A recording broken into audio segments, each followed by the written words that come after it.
RoboCop, set in America's biggest shithole of a city, Detroit,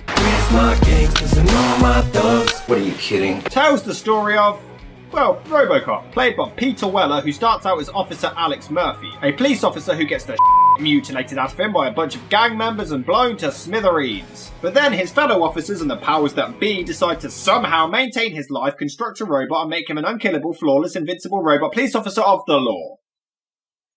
Seems sensible to me. That is only the beginning. Writer Edward Neumeier was inspired to write the script for this movie after seeing the poster for Blade Runner. He asked his friend what the film was about, and they responded, it's about a cop hunting robots. This gave him the idea to write a movie about just that. Neumeier wrote the first treatment about a robot police officer who was not a cyborg, whose computer mind would become more human as the story progressed. So a Terminator, but a cop. However, this was rejected by many studios because of the incompleteness of the storyline and settings, as well as its similarities to Blade Runner, which had just been a box office disaster. And who's going to remember Blade Runner anyway? Clearly just a flop. Oh, man. However, in 1984, Neumeier met music video director Michael Miner, who was working on a similar script called Super Cop, which was about a police officer who had been seriously injured who becomes a donor for an experiment to create a cybernetic police officer. Never heard of it. Yes, sir. Neumeier and Miner then combined these two concepts to create the final script, eventually titling it RoboCop. Roll credits. With the titular hero being inspired by the comic book character Judge Dredd and the Marvel superhero Rom. But if you want an even bigger coincidence, while the two writers were attempting to pitch the screenplay to any studio that would listen, they ended up stranded in an airplane terminal with a stranger for several hours. And during this time, they pitched him the entire story. This stranger ended up being the head of Orion Pictures, and he instantly agreed to finance the movie. That was a bit of luck, wasn't it? Yeah, pretty good. Alex Cox was the first choice to direct, but he turned it down as he was working on Sid and Nancy, and Kenneth Johnson of Incredible Hulk fame was originally selected, but he left after the writers wouldn't allow him to change the parts of the script that he found too violent and mean-spirited. But I think so mean-spirited and so negative. In fact, by the time it reached director Paul Verhoeven, the script had been passed through virtually every major director in Hollywood, and even Verhoeven himself originally hated the screenplay, thinking it was just another dumb action movie. It wasn't until his wife read through it and convinced him that there were many satirical and allegorical elements to the story that Verhoeven finally agreed to do the movie. Wow, it's easy to see who wears the pants in their relationship. Whoopah! When it came to casting the titular hero, Arnold Schwarzenegger, Rutger Hauer and Michael Ironside were all considered, but this fell through when the filmmakers realised that the bulky frame of the actors would make it incredibly difficult to move around in the RoboCop suit. Peter Weller was eventually given the role as he was a lot skinnier and could therefore move around in the suit more easily. And Verhoeven felt that he could effectively convey his emotions on the lower part of his face, allowing the audience to connect with the character more. Originally, Stephanie Zimbalist was given the part of RoboCop's partner, Officer Lewis, as her TV show Remington Steele had just been cancelled by NBC, leaving its stars free to take up new roles. However, a sudden renewed interest in the show resulted in Zimbalist being forced to leave RoboCop, and she was replaced by Nancy Allen. However, when Allen first arrived on set, Paul Verhoeven was shooting a deliberately cheesy sitcom which appears on television screens throughout the film, and Allen was so horrified that she thought she had signed on to make a film with a completely incompetent director. What is this Originally, the character of the bad guy, Bob Morton, was written as a stereotypical slimy businessman, but when Miguel Ferrer was cast, he wanted to make the character more sympathetic and charismatic. The writers realised that this could work in the film's favour and rewrote the character to better fit Ferrer's performance. Also, fun fact for you, Paul Verhoeven stated that he modelled the character of Boudica after Nazi official Heinrich Himmler. The more you know. You know, those things will kill you. Filming began on August the 6th, 1986 and wrapped up on November the 8th that same year, and though the movie was set in Detroit, most of it was shot in Dallas and Pittsburgh. But like all the best movies, of course there were problems behind the scenes. In particular, shooting in 100-degree heat every day ended up being a huge issue. Peter Weller was so hot filming in the RoboCop suit that he ended up losing around 3 pounds every day purely from water loss, and eventually had to have a cooling system installed in the suit to prevent him from dying of heat stroke. In addition, Weller had trouble getting used to the suit in the first place as he was almost completely unable to move when wearing it, and he had to take additional training sessions in order to get accustomed to its heaviness. On top of that, the shootout at the cocaine factory wasn't originally intended to be as fast-paced as seen in the film. During shooting, the automatic guns used in the scene kept malfunctioning, and camera shots only provided about 3 seconds of usable footage, which led to the editors having to use quick cuts, resulting in the more fast-paced scene. But if you want something even funnier, because the hands of the robo-suit were made of foam rubber, the car keys would bounce off of Peter Weller's hand every time he attempted to catch them, and it took 50 takes and an entire day's worth of filming before finally getting the shot right. I like that. But if you want an even funnier image, because of the bulkiness of the RoboCop outfit, Peter Weller couldn't fit properly into the police car as he was far too bulky, which is why most shots just show him exiting the car or preparing to get into it. For shots where he actually needed to be in the vehicle, he only wore the top part of the costume and sat in his underwear from the waist down. Okay, not gonna lie, that kinda takes the coolness away from the character. Just picturing RoboCop sat there in his tidy whities. This guy is really good. However, there were still some serious disagreements on set. Verhoeven would frequently clash with makeup artist Rob Bottin over the design and makeup of the RoboCop character, in particular the scene where he takes off his helmet. Bottin wanted the scene to be filmed in a darkened area, fearing that harsh light would reveal too much of the makeup effects, whereas Verhoeven wanted the scene to be filmed as brightly as possible. Verhoeven got his way in the end, and Bottin refused to talk to him for the rest of the shoot as a result. However, upon seeing the finished scene at the film's premiere, both men were so impressed with how it had turned out that they instantly forgave each other and would even team up to work on Verhoeven's next film, Total Recall. However, due to the movie's graphic violence, the MPAA initially gave it an X rating, which was unheard of for an action movie at the time, as the X rating was generally only used in the event of explicit nudity rather than violence. In order to appease the censors, Verhoeven was forced to tone down the most extreme scenes of violence, and also added humorous commercials throughout the film's news broadcasts to lighten the mood, at which point it was trimmed down to an R rating. That's too far, but Rutger Hauer literally crushing a man's head with his bare hands 5 years earlier, that's fine, that's fine. Who cares if it worked or not? RoboCop was released on July the 17th, 1987 and was a huge hit, opening at number 1 at the box office, beating the likes of Full Metal Jacket and Superman 4, grossing $53.4 million in the US alone, but initially received mixed reviews, with many praising the film's performances and action scenes but criticizing the graphic violence. RoboCop is just one of an endless stream of war and action movies in which women are reduced to mute and incidental characters or banished altogether. Hey ladies, I don't know if you know about this. You can have a movie without women.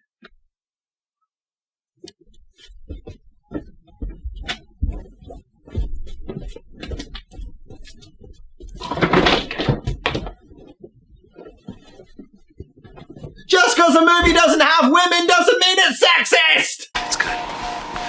It's very good. However, author Renee Denfield disagreed with Faludi's characterization of the film, calling it her favourite blow-em-up movie and citing Officer Lewis as an example of an independent and smart female lead, and even renowned British director Ken Russell called it the best sci-fi movie since 1927's Metropolis. Congratulations. But like many future classics, as time went on, many people reanalyzed the film as a masterpiece, highlighting its anti-corporate message and underlying themes. Well, I guess we're gonna be friends after all. In fact, Verhoeven has stated that to this day many people interpret the film as fascist, despite both him and the writers being very much on the liberal side of the political spectrum. We have a glitch or what? RoboCop was nominated for 3 Academy Awards for Best Film Editing, Best Sound Mixing and Best Sound Editing, winning the latter. Entertainment Weekly named it the 14th greatest action movie of all time, while Complex put it as 19th, and Empire ranked it as the 404th greatest film in history, and the movie had such an impact on the city of Detroit that a statue of the titular character was even announced in 2014, even being partly funded by Peter Weller himself, though as of right now nothing has been said about this since. The film has also spawned a huge franchise, including a sequel in 1990, a third installment in 93, a TV series the following year, and a remake in 2014 starring that guy from Suicide Squad as RoboCop, along with Michael Keaton, Gary Oldman and Samuel L. Jackson, but it was a box office flop and torn to shreds by the critics. However, in 2018 it was announced that another sequel was in the works titled RoboCop Returns, which would be a direct follow-up to the original film, ignoring the sequels, remakes and TV series.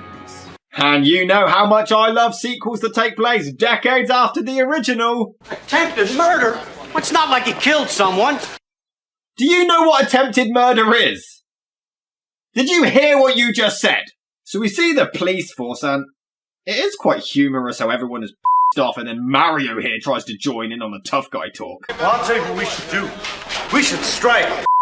Everyone else is like, yeah, I'm gonna kick some ass, the man. And then this guy joins in like he's gonna do anything. Hey, look at him. But oh god, they got Cochran from Halloween 3 in this. Get him away! Weirdly, he plays the CEO of the company that ends up manufacturing RoboCop. But he is the good guy. I still don't trust him. We need a 24-hour-a-day police officer. A cop who doesn't need to eat or sleep. A cop with superior firepower and the reflexes to use it. To wipe out all the black people. I would just like to take this time to say that joke was directed towards the white, corrupt police force, mainly in the United States of America, who are still showing racist behaviour to this day. It was not intended to make fun of the African American people who have to put up with prejudice every single day. I was making fun of the racists. Black Lives Matter. The police. Fellow executives, it gives me great pleasure to introduce you to the future of law enforcement. I give you Chappie!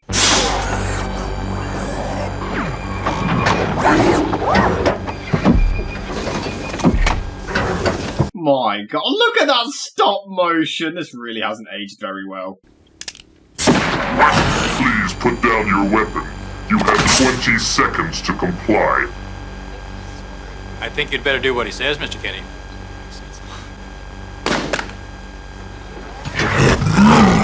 Did it just roar?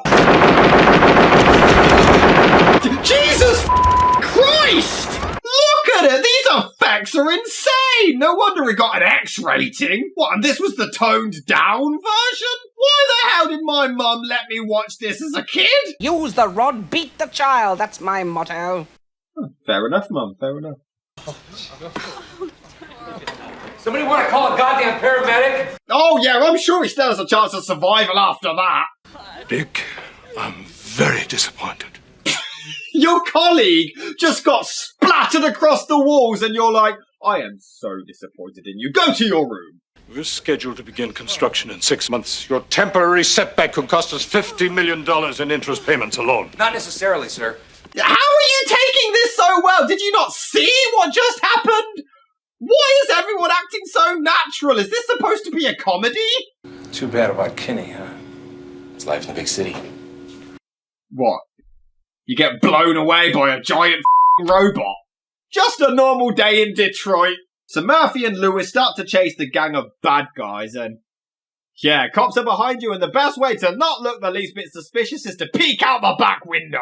Not that it matters, the cop car apparently has an invisibility cloak as they managed to catch them up without the driver noticing. Let's see those hands. Nice and easy. Sure. Mind if I zip this up?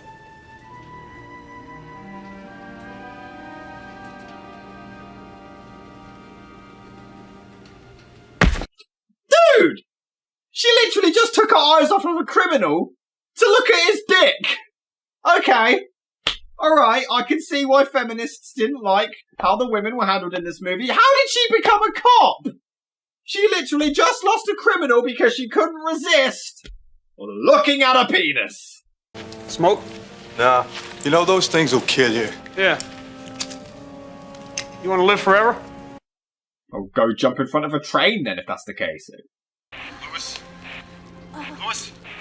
Sorry, I'll be right with you, Murphy. I was just trying to get some dick. Lewis? Why don't you let us take over from here, Emil? And then tell me to do a second take because I clearly f***ed up my line. So we meet the whole gang, one of which I was convinced was Shooter McGavin from Happy Gilmore, but it wasn't. I was very disappointed. I'm very disappointed. But things do not look good for Murphy.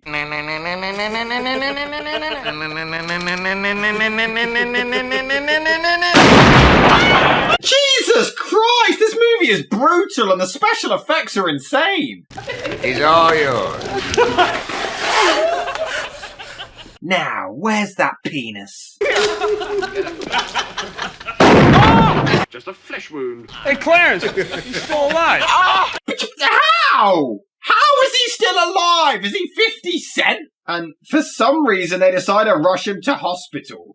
Wait, why do they keep calling for medical help when there's clearly no possibility of survival at all? Would you have called in an ambulance for the airplane crew at 9/11? Oh yeah, they still have a chance to be resuscitated. They even give him air. Bro, he got shot a million times everywhere, probably bled out, and then got shot in the head. I mean, I know that's pretty common in Detroit, but he's dead. Just accept it. Alright, I think that's all we can do. Let's call it.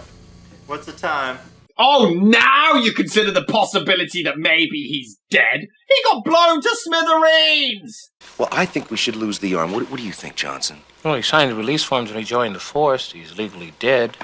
We can do pretty much what we want to. Well, that just turned sinister. But am I the only one finding this disturbing? Their colleague got massacred to death into a coma, and they all party, put silly hats and glasses on his inactive body, kiss him and everything. This is so warped. But man, RoboCop's first appearance is so badass. When you're at rest, you will sit in the chair. Yes, I understand. Terminator. He's basically a Terminator. You have to love the logic, though. A robot blasts away one of their trusted colleagues, so their immediate solution is build another one! What could possibly go wrong? Only in America! There are some really clever subtle touches though. When he was alive, his son wanted him to learn to flip his gun around his finger, but he never could get it quite right. But now, as the machine, he manages to do it. And during target practice, he shoots the target's arms off, much like how he died himself. It's pretty cool. This guy's really good. He's not a guy, he's a machine. What are they gonna do, replace us? God, I wonder what his dick looks like. But nobody even accompanies him out to patrol the city? What, they just trust a robot to fight crime and save society? What if something went wrong? That's a lawsuit waiting to happen! But hey, nothing beats a good old-fashioned robbery. Just give him the money, Uncle Ben.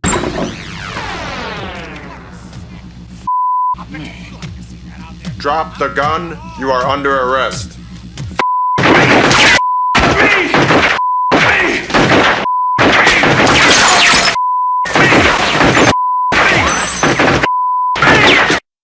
Why does he keep yelling that?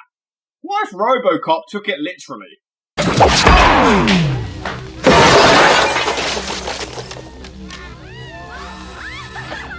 Thank you for your cooperation. Good night. I'll buy that for $1. Wait, aren't you going to arrest him? He just kicks his ass and then just leaves him there. He's a terrible cop. But hey, nothing beats a good old-fashioned rape. Wait, what?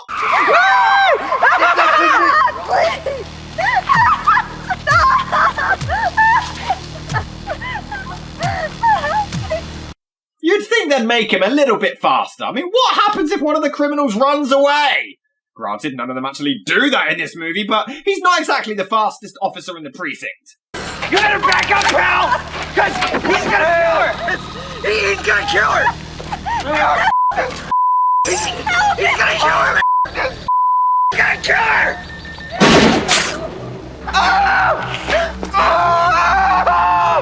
Oh, that was awesome! Isn't this whole sequence just the first night of RoboCop fighting crime?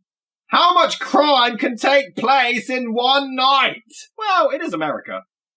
And Detroit, never mind. So some dude is holding the mayor hostage and somehow doesn't hear the commotion of RoboCop arriving outside. Yeah, the Terminator cyborg manages to sneak inside the building undetected. And hey, he even predicted Batman's detective mode. That's pretty cool. Well, he just died. RoboCop's a murderer. I remember when I was a young executive for this company. I used to call the old man funny names. Iron Butt. Boner. Once I even called him... I love how that's delivered, like that's the worst possible thing you could call someone. Once I even called him... And then I called him a poopy face. So Murphy starts to remember his life and... I'm sorry, but his facial expressions as he has these intense flashbacks is hilarious. I really need a poo. Folks, we got a problem. Out of the way, muffly. Take a look at this. Call Bob Morton. An unkillable robotic cop is out of control? Well, I did not see that coming. Jerry, book him. I'll catch up with you later. I gotta go see some RoboCop. I was assured full cooperation by this precinct, buddy. And if it gets screwed up by one of your grunts, I'm gonna have your job. A machine slaughtered one of your men and you made a new one anyway. This is all on you, bro. I don't even get it. How the hell does RoboCop know where a crime is taking place? What the hell kind of technology is that? Crime spider sense? Danger GPS? So he finds another robbery, but why is the criminal even shocked? Surely a RoboCop would be all over the news by now. This cannot be the first time you've heard of him. I know you. You're dead. We killed you. How in the flying dildo dipped in peanut butter does he recognize who he is? What, he's just standing there and he's like, wait a minute. I recognize those lips and chin. Oh, he's actually going to arrest this one. Clearly hates arresting the bad guys. Who are you? Who is your daddy and what does he do? So RoboCop finds out who he really is and surprisingly, it is actually quite intense and emotional. And this predates the likes of Toy Story. Yeah, suck on that, Buzz. You are not a robot. You are not a machine. You are a pathetic police officer. I bet you think you're pretty smart, huh? I mean, I still don't quite understand the logic of how Murphy is even alive in this form to begin with. But then he starts to somehow remember his wife and son. I don't know how, but you don't really care about logic. It's a movie about a RoboCop. Logic is pretty much out the window here. But he visits his old home and has visions of his family, and it's surprisingly really emotional. How is a robot bringing this many feels out? But see, he really is a Terminator. RoboCop went to a nightclub long before Arnold did. It is quite funny though, how everyone just casually carries on partying while RoboCop owns a criminal. But how does he know where everyone is at all times? Does he have a tracer on them? How does RoboCop have any struggles? He knows and can do anything. You don't feel so cocky now, do you, Bob? Whatever he's paying you, I'll double it right now. You know what the tragedy is here, Bob? We could have been friends. But you wouldn't go through proper channels. You went over my head. That hurt. But life goes on. It's an old story. The fight for love and glory, huh, Bob? It helps if you think of it as a game, Bob. How many times is he going to say Bob? Why does he take so long to set the grenade and walk away? Why would you risk taking this long? I'm cashing you out, Bob. Stop saying Bob! Maybe I'm just not making myself clear. I don't want to with you, Sal. What the hell did he do that for? I got the muscle to shove enough of this factory so far up your stupid wop ass that you'll snow for a year. Frankie, blow this cocksucker's head off. Whee! What a predicament. Come quietly or there will be trouble. Ah, you. Yes, shoot him. That worked so well all the other times. Just waste all your ammo. It's fine, you morons. Why are you still shooting him? It is clear that it doesn't work.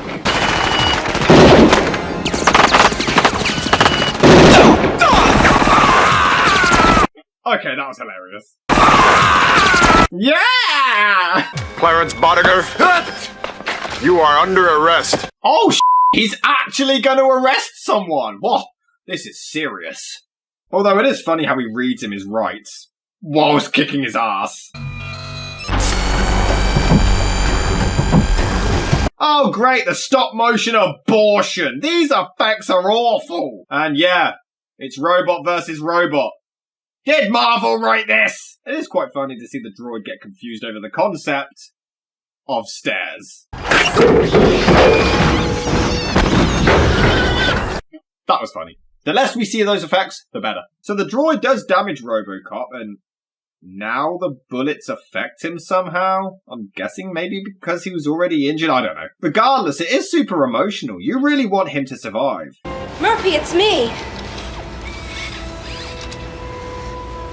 Lewis. Now show me your cock. God, these stop motion effects are terrible. Oh, it's just an advert. Never mind. Did you bring the gun? The precinct was deserted. Half the force didn't show up for work today. Wait, why would she risk going back to the precinct? Everyone literally saw her protect RoboCop and drive him away to safety. If anybody sees her, she's going to jail. I brought you some food. No, thank you. I'm not hungry. Robots eat? A cop who doesn't need to eat. This is when Lewis informs Murphy that his family moved on since his death, and it is really heart-wrenching. This is an action movie about a damn cyborg, and yet it has a lot of emotion in it. This already sets it apart from so many other action films of the 80s, and again, this predates Terminator 2. This movie was way ahead of its time. It set the standards. Even the villains are entertaining as hell to watch. They're just randomly blowing stuff up in the middle of the street for the sake of it. The fact that all of them are also still alive and out of jail makes you want justice even more. Yeah, karma's coming, you b****s. Come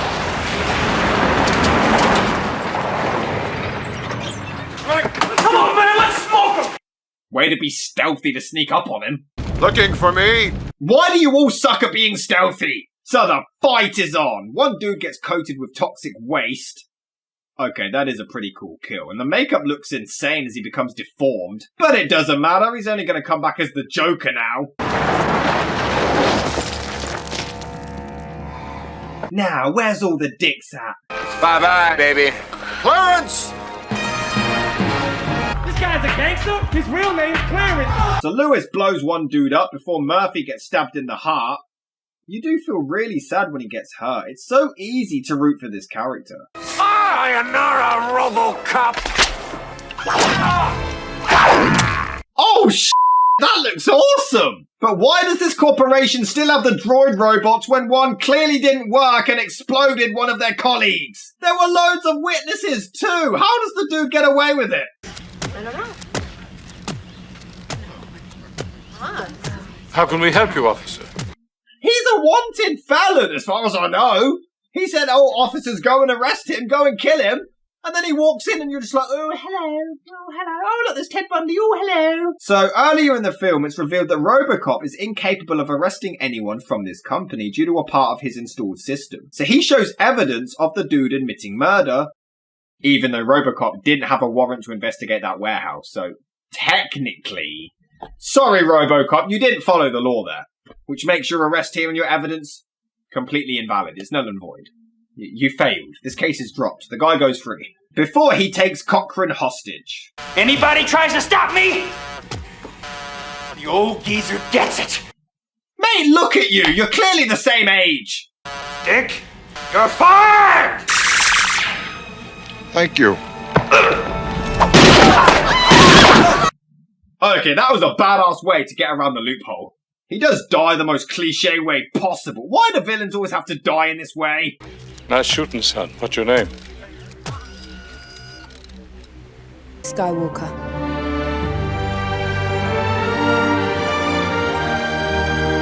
Seriously, how does nobody know who RoboCop is? Oh, who cares? This movie is awesome!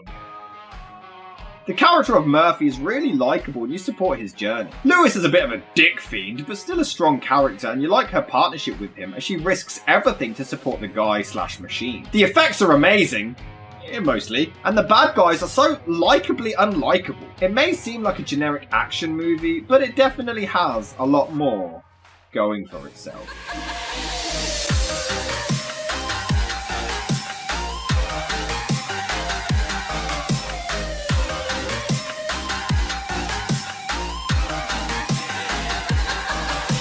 That's too far, but Rutger Hauer actually crushing a man's... That's too far, but Rutger Hauer... That's too far, but That's too far, but Rutger Hauer literally crushing a man's head.